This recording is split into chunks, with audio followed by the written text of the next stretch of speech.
Namaste and very good morning, all of you. Thank you so much for taking out time and coming here. So, we are releasing the pre election assessment report today for the 2026 House of Representatives elections in Nepal. And we are also formally launching our International Election Observation Mission for the elections.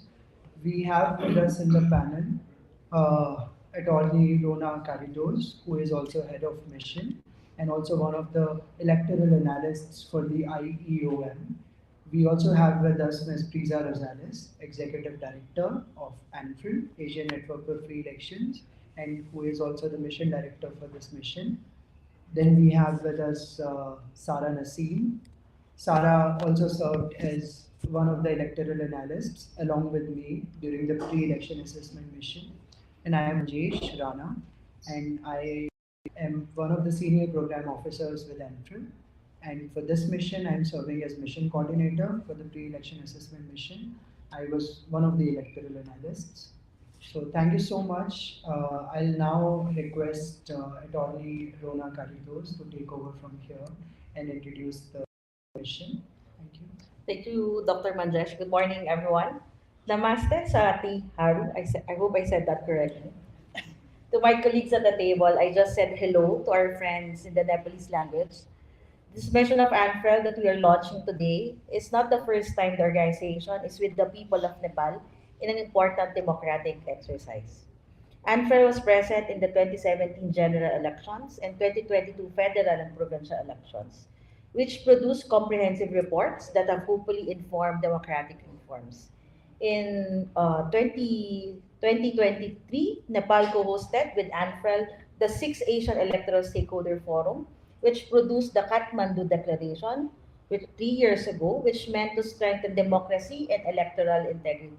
Nepal was also the birthplace of AAEI, or the Asian Academy for Electoral Integrity, a venue for up and coming young electoral advocates all over the region.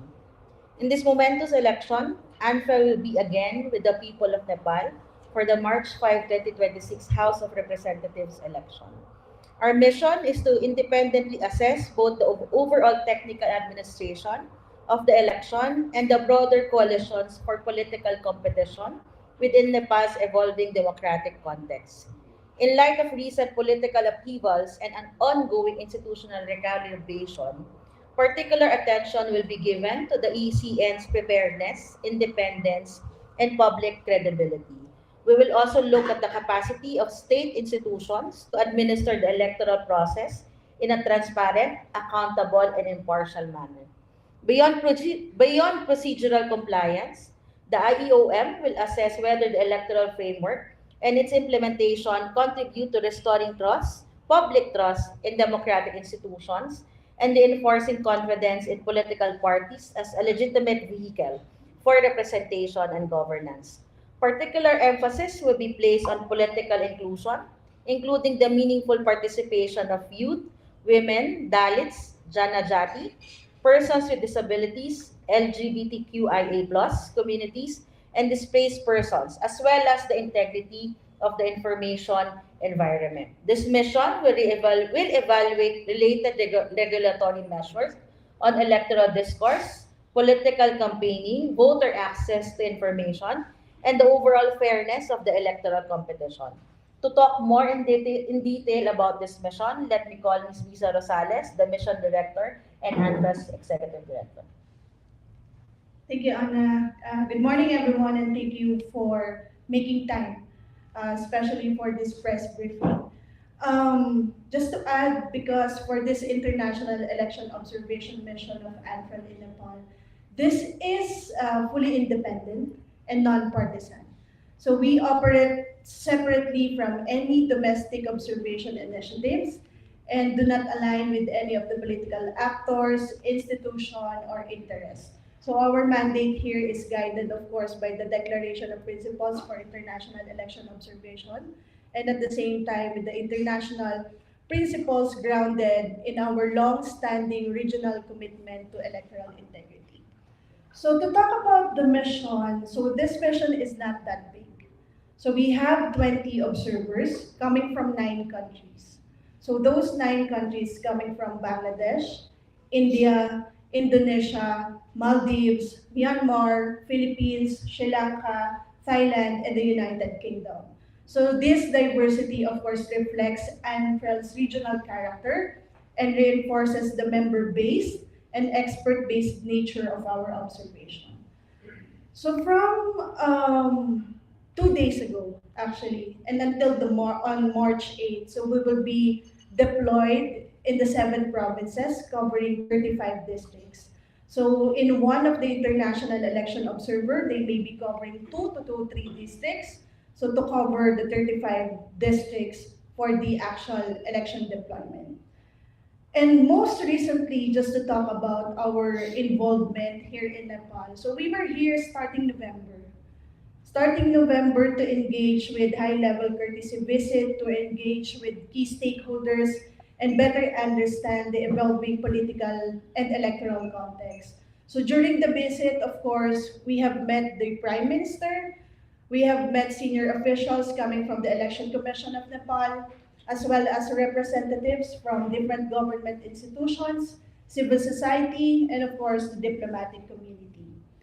And today also, as you have already the copy of the reports, we are pleased, of course, to share our pre-election assessment mission report, which is publicly out already in the different social media platforms of ANFREL, particularly in our website, and the hard copy that you have now.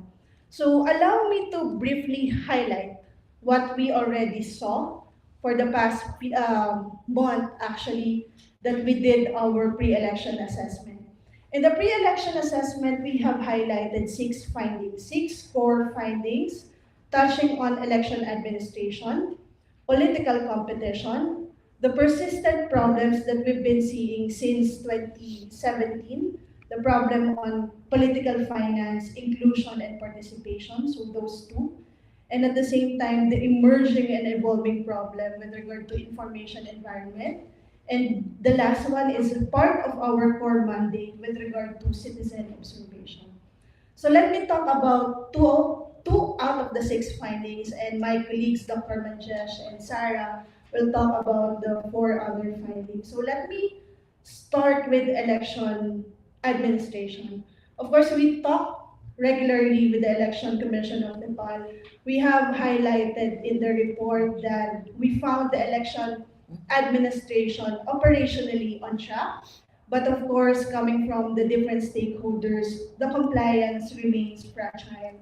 So a majority of the stakeholders express, of course, confidence in the Election Commission of Nepal's capacity to deliver an orderly election despite a shortened timeline and institutional constraints, including vacancies with the Commission.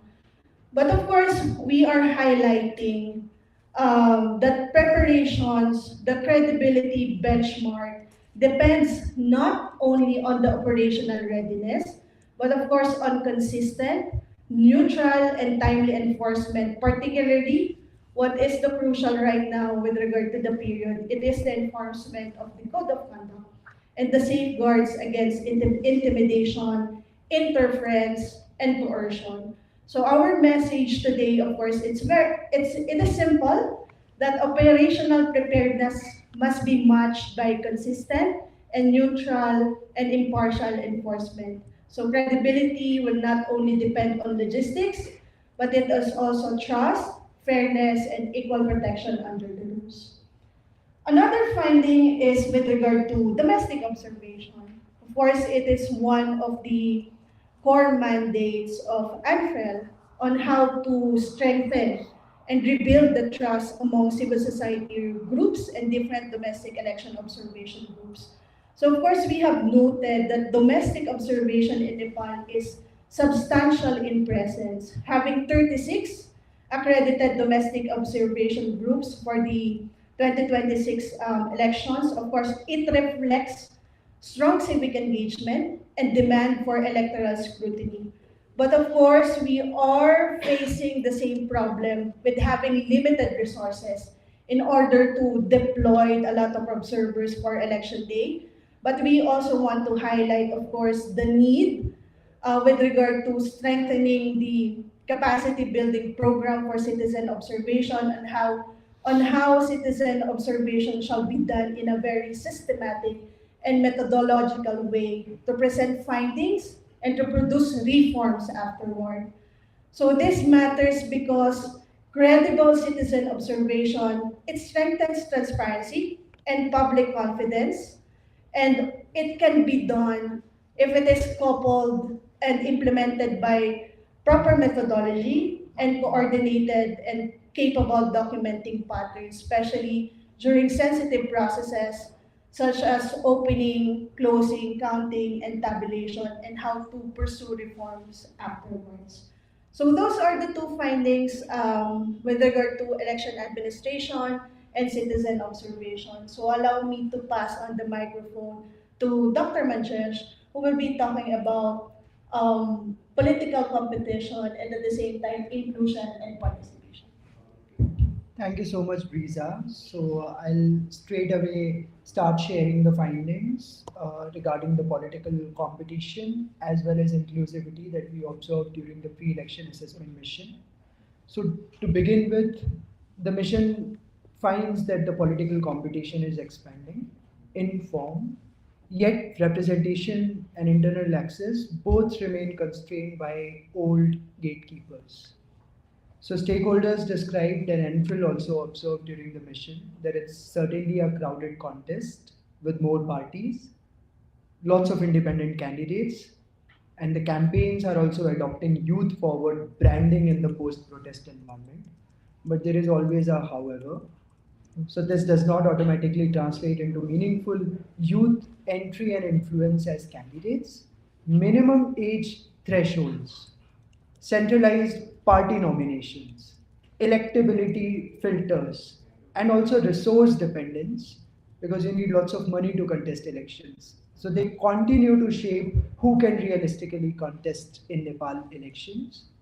In practice, youth remain central as voters and symbols, but are still structurally filtered as contestants, raising a de facto equality concern under participation standards. Similar dynamics were observed for women and marginalized aspirants, for whom nomination pathways and campaign resource barriers they remain decisive, particularly in the first past the post F- FPTP races, where power is mostly directly contested.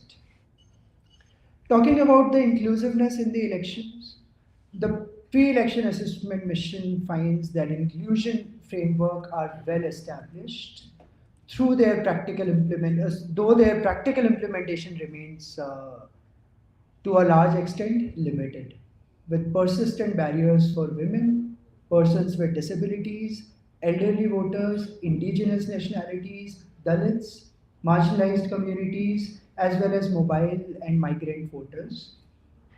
Talking about Nepal's constitutional and legal framework, it embeds inclusion architecture, particularly through proportional representation requirements and gender thresholds. Yet, stakeholders consistently pointed to the constitution to practice gap.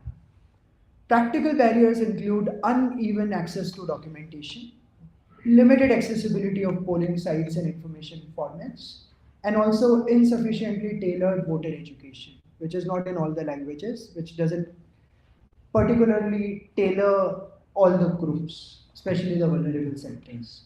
Mobility emerged as a critical fault line. The absence of out of district and overseas voting, again, it continues to exclude internal migrants, overseas workers, as well as students who are away from Nepal and away from their registered districts. Stakeholders also highlighted the constraints faced by duty voters, the ones who are going to be on duty on the election day, including security personnel who may be unable to fully exercise their franchise. As we are aware, they can only vote for PR, but not the direct elections. So under the model commitments, which is again one of the core documents which ANFREL always refer to while doing its entire observation exercise, participation rights must be realized as de facto equality, requiring proactive measures, reasonable accommodations, and practical access rather than formal eligibility alone. So that's it from my side about the competition and inclusivity. Now I request Sarah, who will take you through the aspects of political finance as well as the information environment that we observed. Over to you, Sarah. Thank you, Dr. Manjesh. So diving straight into our findings, firstly on political finance. This remains a key pressure point in the system, with many of the stakeholders consistently describing a wide gap between the legal spending limits and the actual campaign spending. With the formal framework requiring dedicated campaign accounts and post-election reporting, our stakeholders repeatedly cited weak enforcement and minimal deterrence, reinforcing a perception that expenditure limits do not meaningfully constrain the real campaign economy. This has two major implications. Firstly, it creates integrity risks, including vote buying, patronage, and inducements. Secondly, it also undermines a fair, level playing field as money politics disproportionately disadvantages women and candidates from marginalized communities. Under the model commitments, the integrity of the competition depends not only on formal rules, but on transparency, enforceability, and equal opportunities to compete without financial exclusion. Lastly, the pre-election assessment mission also identified the digital environment as the highest velocity integrity risk for this upcoming elections. Misinformation and disinformation, hate speech, and AI-enabled manipulation are evolving faster than the institutional capacity for oversight. Stakeholders repeatedly framed online campaigning and content amplification as decisive battlefields, shaping perceptions, participation, and polarization. The ECN's establishment of the Information Integrity Promotion Center, the IIPC, and the platform facing coordination were acknowledged as meaningful steps. However, there are concerns about the scale, speed, transparency, and public trust. A particularly sensitive point is the perception of securitization in aspects of online monitoring. Under the model commitments, counter disinformation measures must remain rights consistent, transparent, and civilian led, ensuring that interventions do not become pathways for intimidation, discriminatory targeting, or opaque restrictions of political speech. Effective digital complaints handling, clear standards, timely action, notice and review pathways is therefore central to legitimacy tests. So that's all of the findings of our pre-election assessment, and I'll hand over to Risa. Oh. Thank you so much, Sarah. Uh, Before we open to you for questions, just one announcement that we already shared the executive summaries translated version in Nepali for those of you who are more comfortable in the local language, as well as the mission statements. You'll find it in your folder, and you must have also gotten a copy of the report. So, thank you so much, everyone, for sharing the 6 key findings from the report. Now, I open the floor to all of you, our audience, who are representing diplomatic communities, media, the domestic election observer groups.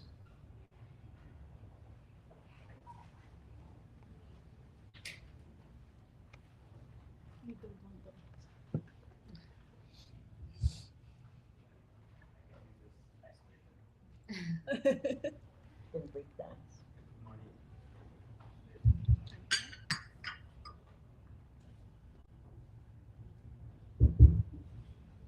So good morning, thank you. Thank you for great presentation. I am Vishwasana from India. So when we talk about the enforcement and possible sanctions and like that, on administration was also on code of conduct. So I'm interested to know whether your colleagues were able to analyze or assess on implementation of the code of conduct and possible regulatory actions. Because we know that there are several complaints on violation of the COC, but as probably we haven't heard of any of the actions yet.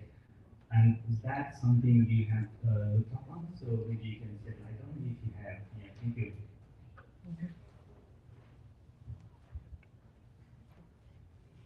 for the question. That will be part of our monitoring, the action of the Election Commission of Nepal as to the complaints filed before them by the political parties and candidates and other stakeholders. But Dr. Manjesh and Sarah will probably talk about after what will I say. We'll talk about their assessment and their findings based on the pre-election assessment mission. But to answer your question, that will be part of our monitoring, the performance of the Election Commission of Nepal, and that will also be part of the monitoring of our observers who are currently deployed in the 7 provinces of Nepal, and they will be monitoring, asking the different stakeholders in the respective districts and provinces the performance of the Election Commission and what the stakeholders feel as to the performance of the Election Commission as to their action on these different complaints as to vis-a-vis political parties and candidates. But to add to what Anna said, if we already have access to that kind of complaints as well, so part of the limitation of the pre-election assessment is we were not able to get the substantive response of the election commission with regard to that, but we were able to discuss the different types of processes. But to that particular problem, that's why we have highlighted that also in the report because we haven't access.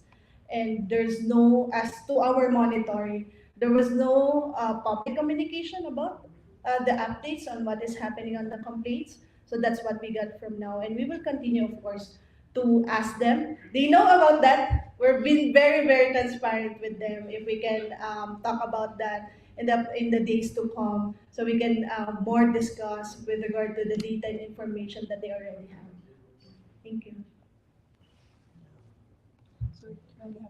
So just to add to it and sharing a part from our pre-election assessment mission, stakeholders also shared with us about the code of conduct with regard to the online campaigning, what is being shared online.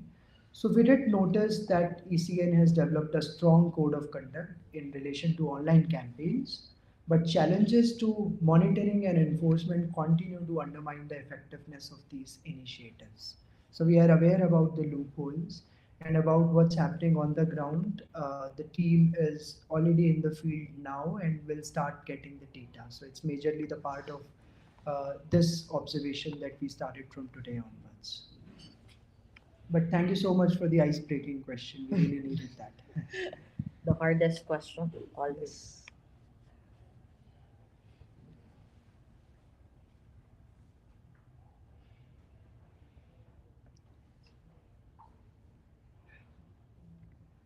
Should we assume that everything went really smoothly, everything was like really well? We were able to share all the details with you and you don't have any questions?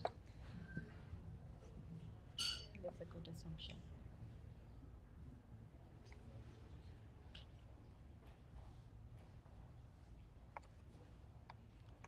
And maybe you can also introduce yourself when you. Yes. I enjoyed your presentation very well. My name is Sekhar Parasati. I'm from Democracy Research Center. You can name us as domestic observer as well. My question is also related to observation. You mentioned that domestic observers are monitoring high in number, low in depth. I didn't get what you mean through this the term depth, and at the same time, a number of observers, not only domestic but also international observers are also minimum at the moment. So if you go back to previous elections, there were plenty of observers here from international observation missions. So you have not, I didn't hear anything about that. So in some ways, domestic observers are part of the process. I'm casting vote and at the same time I'm observing. So international observations has beyond that. That's why I would like to hear something from you as well. Thank you. Probably we can take another question if it pertains to domestic election observation. That's another question at the back. I am Krishna Madhavanan, General Secretary of GEO. I think I have seen some issues in the report. Domestic overall are the professional and they have enough training capacity.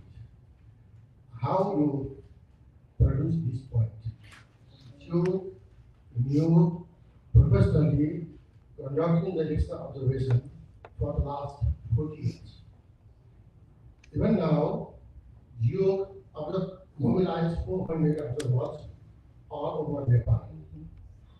Our observers are professors, lawyers, engineers, and then some are senior military people also, some are retired judges also. So they are highly professional in Nepal. You and you recognize heavily from the election commission, political parties, and civil society. So that's why even this time we are observing all over Nepal with our professional commissioners. And I heard the question about the code of conduct. Election Commission of Nepal and Nepal Law Society conducted the dissemination of the code of conduct all over Nepal. And after that, we started the how Election Commission getting the complaint from the different persons. As for the Election Commission information, about 70 complaints already received, and they asked the candidate political parties and Election Commission also follow up that part. But not satisfied from the voters and citizen side, but Election Commission also doing best job. The Election Commission mission is anyhow they have to complete the election process. So that's what I want to know. I can start. Let me just compliment what Kishan said that. Yeah, Sure. I think this particular point, my name is Gopal Shivakote, I'm the chairperson of National Election Committee, and of course, somehow we're also part of the ANFREL mission. Yes, under number 5 point, I think the exceptional part has been quoted here. And so please do not generalize it. There are organizations who have been doing meticulous training right from the what you call MTOT at the national level and cascading training that follows to provincial level, and from province that goes to the district level and then to the constituency level. There are structured and especially designed TOT materials, and there are mandatory code of conduct enshrined in the documents. So I can't say about other organization, everything, but especially the organization like GEOC, NEOC, EOC Nepal, and we have a couple of other organizations in the past have been doing this thing very professionally, very scientifically. Of course, there's nothing called perfection, but here it shows that only the weakest part has been picked up, right? So I think I would like to humbly, submit my observation that this needs to be rectified. So exception is something different, but if it is generalized, then that hurts us. Thank you so much. Thank you, Dr. Gopal. You already answered the question. Actually, you answered the question. I don't think I will expound more on that. But I would also point out to our methodology on how did we produce the findings. It came from stakeholders. So it came from stakeholders grounded by our analysis as well. Because it is also good to check on how we evolve as citizen observers. Because right now we are more focused on what will happen on election day, but we are not pointing out to a more systematic election observation methodology. We start from pre-election, we do election day from campaign period up to post-election and then reform. And that's how the cycle when we do citizen observation. And we also acknowledge that we started on that kind of methodology on how to reinforce and how to monitor the threats that will happen on election day. So we are pointing out on that kind of methodology, just like what I mentioned. in our findings, it is being more robust, it is being more systematic, it is being not more focused on election day, because there are a lot of threats that happen, especially with pre-elections, that will also answer the core problem with regard to corruption, governance, representation, because election observation is not only election day observation. Yeah. If you wanna add something else? I think you have already summed up, Brisa. I don't really have any substantive point to add. But obviously, when we make a statement about the domestic observer groups, we are not specifically pointing at any one or two organizations. We are talking about 36 organizations. So when you look at the methodology, structure, and the other nuances, then this is what, like Brisa explained, we got from the pre-election assessment through our stakeholders, because this is obviously not our personal opinion, this is not our perception, but this is something that we got from the field, and that was still pre-election assessment stage, and we firmly believe that it must have improved as we have now moved closer to the elections, and there will certainly be more to assess during this period, because we continue our engagement with the domestic election observer groups also, even during the this mission. So this effort is going to continue, but this is certainly not generalizing all of them altogether. But this is the PEAM statement, like, it's based on who we interacted with, all the stakeholders, and this is what we came with. So over to Sarah if she has anything to add, or Ona maybe. There's a missing question as to the presence of international observers.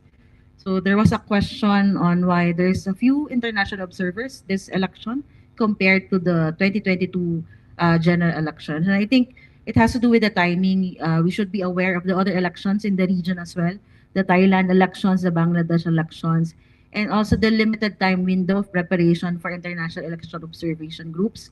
As we all know, the Election Commission just had a 6-month window to prepare for the elections this coming March. So international election groups need more time to prepare for elections like that. So given the timing and given the limited time window, I think those are the two reasons why there are not a lot of international observers this election compared to previous elections. Thank you. And we did mention about the resource constraints as well. So we are aware about that factor as well, which is affecting the domestic election groups. And it's certainly affecting their methodology and the team that they can deploy in the field, and their dependence on volunteers. Do we have any more questions?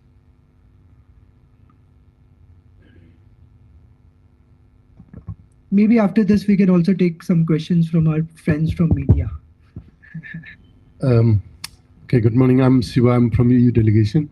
Actually, my question is not very much linked to observation itself, but the pre-election assessment, this document, which is very useful, in fact.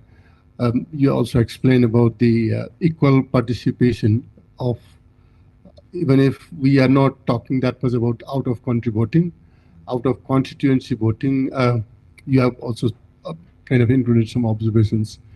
I was just wondering if during the pre-election assessment, if you have observed any kind of efforts that the entire kind of machinery made to enhance the equality participation within the framework of the out of constituency voting, even in the case of staff and Can you security just repeat personnel. the last line? I couldn't hear it clearly. No, if there had been any attempt and efforts made by the machinery to enhance the equality, equality of the participation. Do I need to elaborate further? Because as you also explained earlier, the security forces staff who are deployed in the polling central polling stations, they will have the right to vote only for the proportional representation, not for the first past the post. So I was just wondering if there have been any efforts to kind of enhance the space so that they could also participate in the first past the post? Or if not, if there were no any efforts, would would there be a kind of substantial recommendation at the end from your side to how to do it? Because it's of course it has been told like it has to be done, but how part is not coming up that much. So I was just wondering if there had been any assessment from your side.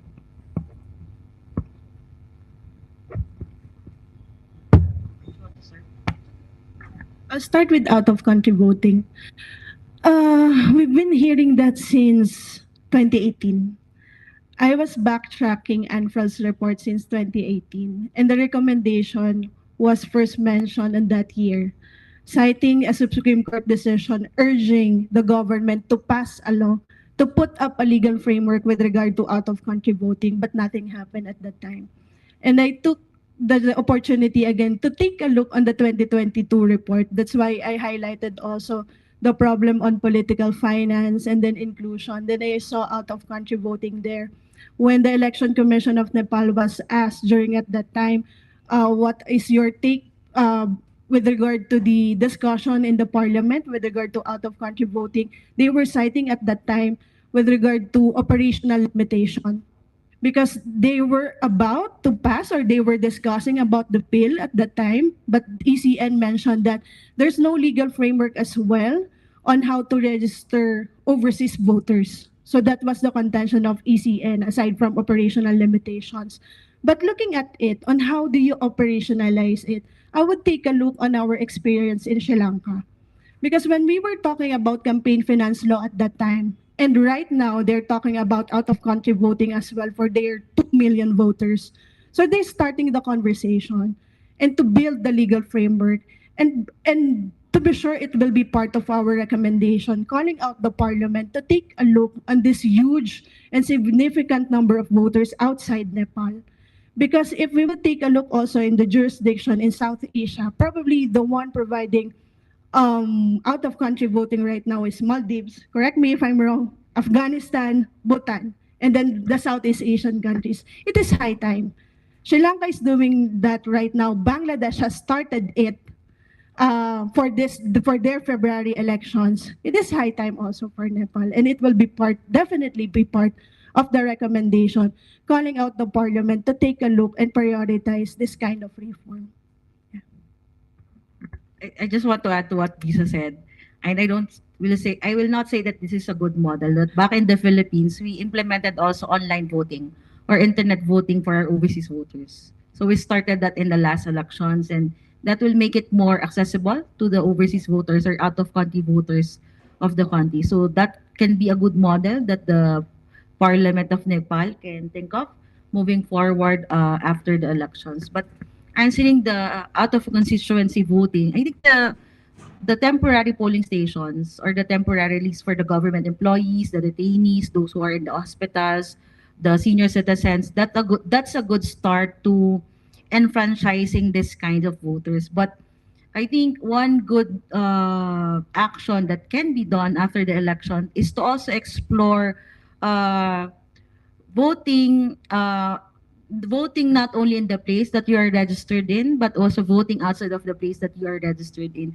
making the transfer of registration easier for voters. For example, in the Philippines, when you want to transfer to a different residence or the different district, you can also apply via online for the transfer for your residence or your registration record. So maybe the election commission, and probably if there's no legal basis for that kind of situation, then the parliament can also explore empowering and authorizing the election commission of Nepal to have that situation, to make registration, to make voting easier, especially the terrain of the country, to make voting easier for the voters of Nepal. So, just for your information, Nepal Law Society and Election Commission already spent 6 years. We already developed integrated election laws. It is now in the Home Ministry. That proposal already incorporated that issues. Out-of-country voters and no vote. Both issues already incorporate the proposed law, just for your information. Thank you. So just to conclude the discussion, that we are aware that this is a recurring issue and work is still going on. But given Nepal's constitutional guarantees, it guarantee right to vote, right? And the Supreme Court has also issued directions with this regard. So I think what Brisa said, I would just like to reiterate that it would be best to learn from each other, at least the Asian countries. They can learn from each other's experiences. So we can learn from Bangladesh, Sri Lanka, how they are moving towards it. Indonesia, which is already doing it. Thailand, which is already doing it. Countries like Timor-Leste, which has a different model for this. Won't go into details because this will definitely need a separate session. Maldives do it differently, and then Philippines, again, they shifted to the online part. So it's really important to understand what would be the best for Nepal. Like in Nepalese context, what would be the best? So it can be something borrowed from here, something from there, but intention should be there, and we know that it's something which is already in progress. So allow me to just conclude today's session. Thank you, all of you, for taking out time and coming here to listen to our findings. We are happy that we could also share the executive summary, the statements, and apart from the PAM assessment findings, we also successfully launched our IEOM today. That's my wife, sorry for that. Later. Yes. So it has been really great. I would now request our head of mission, Ona, just to give concluding remarks. I will give the closing remarks. So, in the days ahead, our mission will continue to assess not only technical administration, but also the broader environment for political competition, institutional neutrality, and public trust. We will present our preliminary findings shortly after Election Day, March 8th, save the date, followed by a comprehensive final report with detailed analysis and recommendations a month after the elections. We thank the Election Commission of Nepal and all stakeholders for their continued engagement and cooperation. We remain committed to constructive, evidence-based observation in support of genuine and credible elections in Nepal and across the region. Thank you very much again for spending your morning with us. Today. Thank you. Thank you so much. When we started with PAM, we were told that, they were not very sure whether elections are going to happen. And here we are. So I think we should all be happy that elections are going as per the schedule. And a quick announcement, we also have high tea, and as they told us, it's heavy snacks. So that's the term that they used. Because with heavy snacks, there So are high complain to chances us that if we it's are going not that heavy. Yeah.